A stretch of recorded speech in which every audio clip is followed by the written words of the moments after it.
Canberra Melbourne से होता हुआ T20I का कारवा पहुंच चुका है ऑस्ट्रेलिया के खूबसूरत शहर गोल्ड कोस्ट, जहां सिक्सेस की बरसात होने की संभावना बहुत ज्यादा है। भारत के पास है अभिषेक, सूर्या और तिलक नाम की सिक्स कैनन, जो सिर्फ बॉल को कॉन्टैक्ट पार नहीं पहुंचाते बल्कि ऑपोनेंट के छक्के भी छुड़ा देते हैं।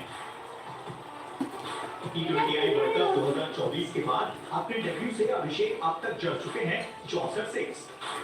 वहीं इस सीरीज में अभिषेक शर्मा ने 4 सिक्स लगाए हैं।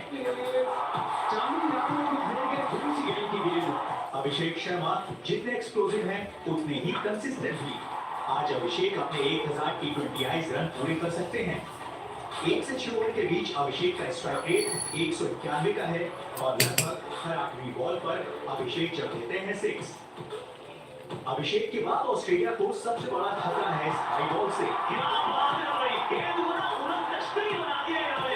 जो T20I में लगा चुके हैं अब तक कुल 100